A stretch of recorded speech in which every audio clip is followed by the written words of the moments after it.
इसमें डाउट है तुम लोगों को?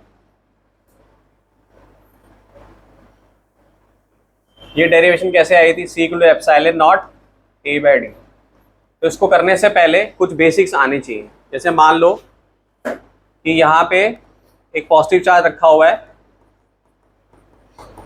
और यहाँ पे नेगेटिव चार्ज रखा हुआ है। इस पॉइंट पे अगर मैं देखूं तो पॉजिटिव वजह से कॉम्पोनेंट यहाँ पे आएगा और नेगेटिव वजह से कॉम्पोनेंट यहाँ पे आएगा, तो ये जीरो हो जाएगा। हाँ, यहाँ पे पॉजिटिव की वजह से कॉम्पोनेंट इधर की तरफ आएगा और नेगेटिव में इधर की तरफ आएगा, तो यहाँ पे ऐड हो जाएगा। अब इसी चीज को देखो मैं फ्लिप कर देता हूँ।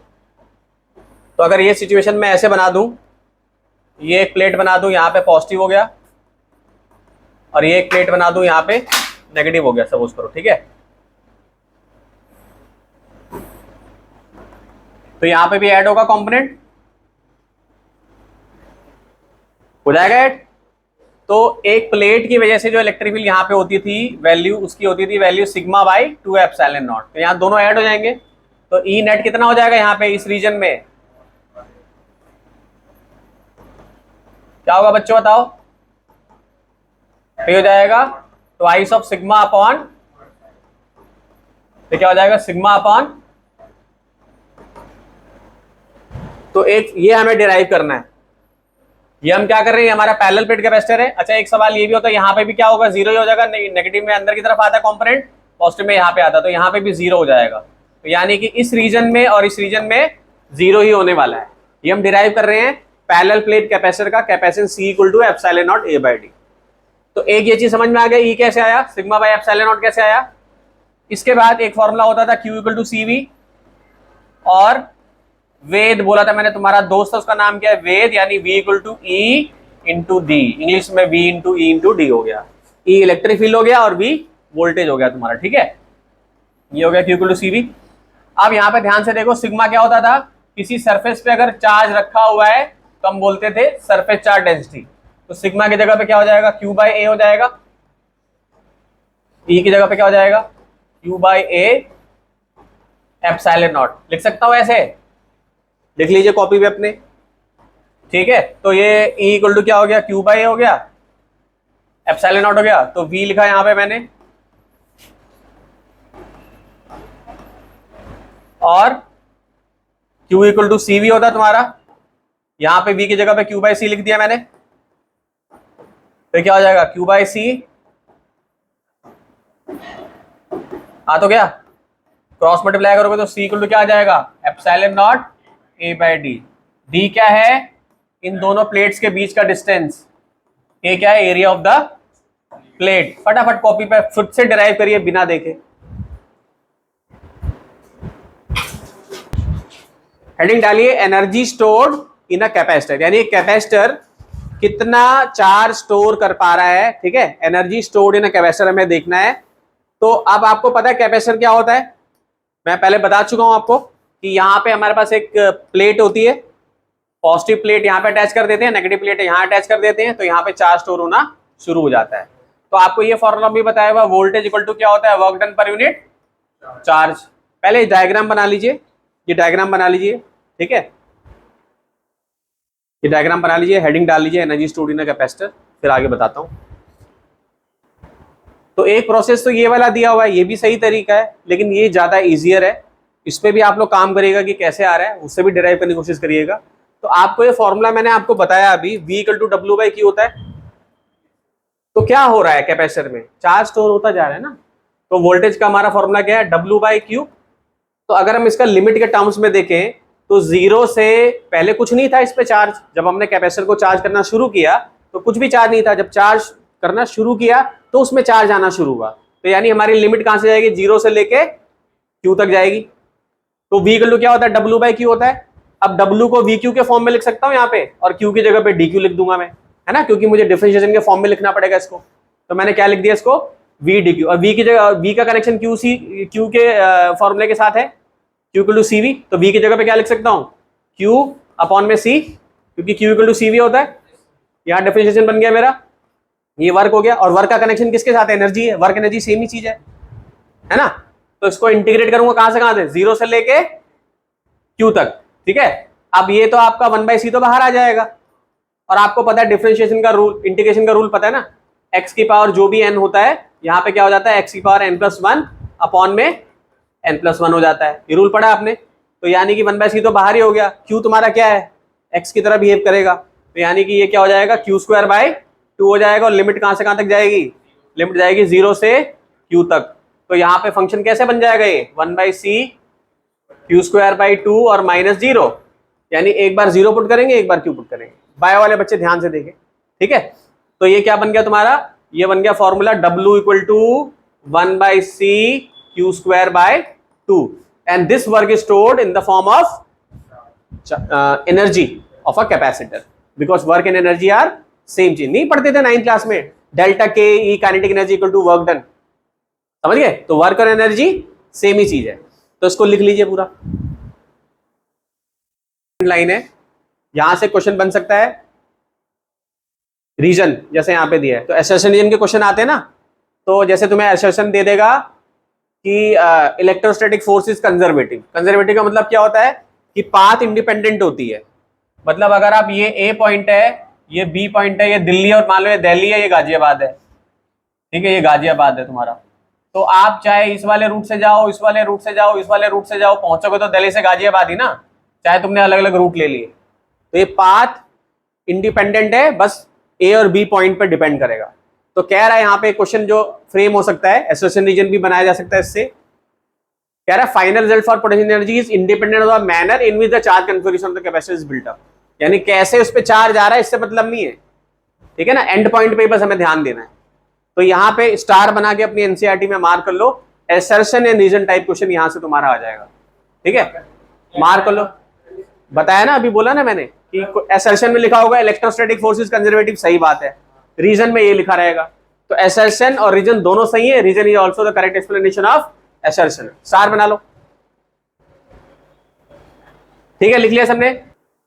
तो फॉर्मूला क्या डिराइव किया हमने अभी एनर्जी का, कैपेसिटर का, 1/2 Q² नीचे क्या था C। अब मैं इसके अलग अलग वर्जन लिख के दिखाता हूं। तो Q = टू क्या होता है, CV होता है। तो यहाँ पे क्या लिख लोगे, हाफ, यहाँ पे CV का स्क्वायर और यहाँ पे C। तो क्या हो जाएगा, क्या बन गया फॉर्मूला दूसरा, करिए अपनी कॉपी पे डिराइव। और Q = CV भी होता है, तो हाफ CV² को ऐसे भी लिख सकता हूं मैं,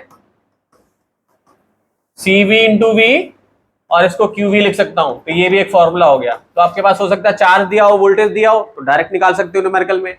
हो सकता है कैपेसिटेंस दिया हो, वोल्टेज दिया हो, तो डायरेक्ट निकाल सकते हो सकता है चार्ज और कैपेसिटेंस दिया हो, तो कोई भी एक वैल्यू अगर दी रहेगी तो उसके हिसाब से निकाल सकते हो आंसर, ठीक है। फटाफट लिख लीजिए। तो ये हमने निकाल लिया, तीनों वर्जन निकाल लिए इसके। अब देखो जो हमने इक्वेशन डिराइव करी थी उसमें देखो क्या चेंजेस कर सकते हैं, तो उससे हमारे पास एक नई इक्वेशन आ जाएगी। तो सबको पता है सिग्मा क्या होता है, सरफेस चार्ज डेंसिटी होता है, सिग्मा = Q/A लिख सकता हूं। तो हमारी जो इक्वेशन थी पहले क्या थी, हाफ Q²/C थी एनर्जी की वैल्यू, ठीक है। तो Q की जगह पे सिग्मा × A पुट कर सकता हूं बेटा, यहाँ पे स्क्वायर हो जाएगा इसका, यहाँ पे 2 और C हो जाएगा, यहां तक क्लियर है। अब C का फॉर्मूला क्या होता था, ε0 A/d, ठीक है। तो C = ε0 A/d, इसमें पुट कर देते हैं, क्या आ जाएगा, सिग्मा A का स्क्वायर तो है ही, यहाँ पे 2 तो था ही, और यहाँ पे ε0 A/d, तो ε0 A यहाँ पर हो जाएगा और D यहाँ पे हो जाएगा।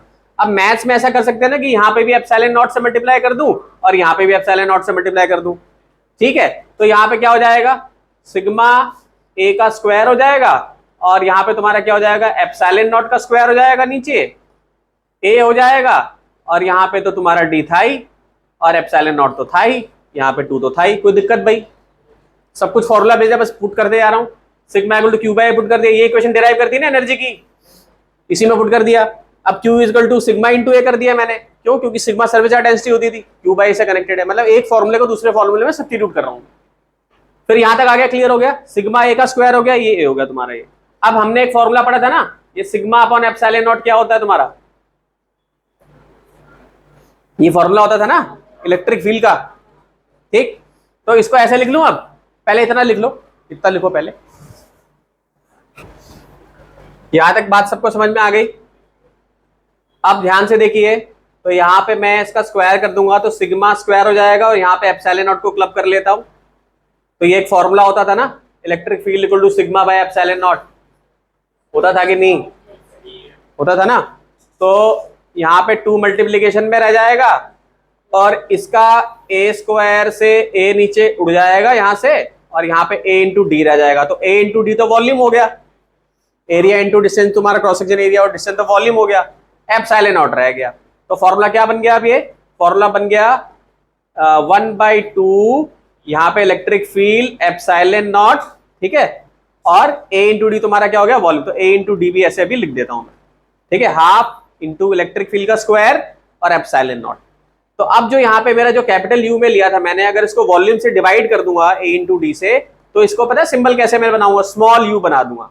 तो क्या बन जाएगा formula? Half epsilon not E square. तो ये जो बना ना, इसको ही बोला जाता है energy density of a capacitor. यानी जो वॉल्यूम से अगर हमने डिवाइड कर दिया u बाई ये कर दिया ad, तो ये क्या बन जाएगा? Energy density of a capacitor, ठीक है। तो हाफ एप्सिलॉन नॉट और ई स्क्वायर। किसी को स्टेप समझना और तो दोबारा समझाऊं? ध्यान से देखो, कौन सा स्टेप नहीं आया समझ में? चलो देखो, अब ध्यान से देखते हैं शुरू से फिर से। फॉर्मूला क्या था हमारा? क्या था फॉर्मूला?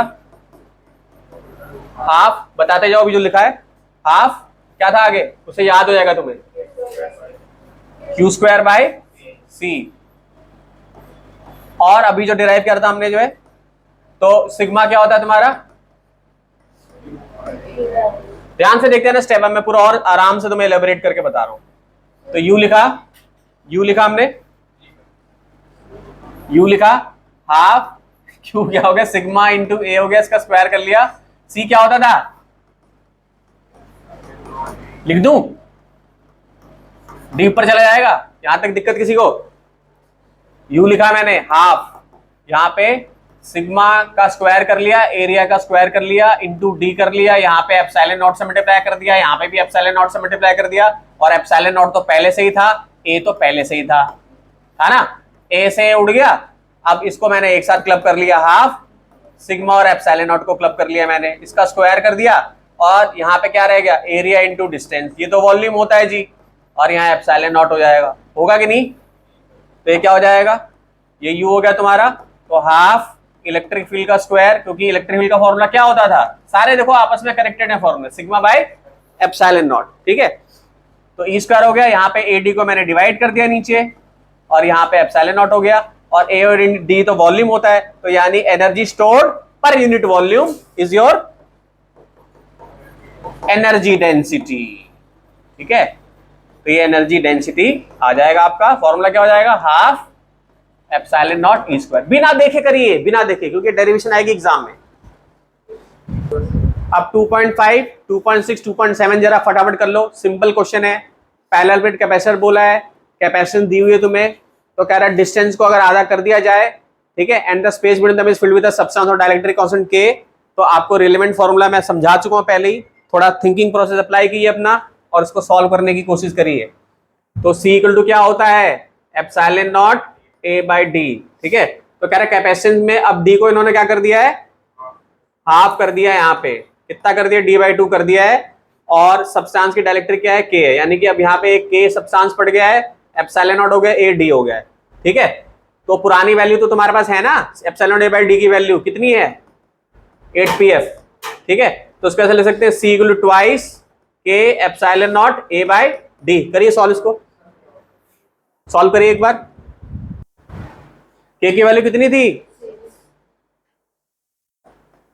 और epsilon naught A by d की वैल्यू कितनी थी? कितना हो जाएगा? 2 6 12, 96 पिकोफैरेड। ये तो करना था, तो और क्या था? मैंने सब कुछ सॉल्व करके तो दिया था बेटा। अगला करो।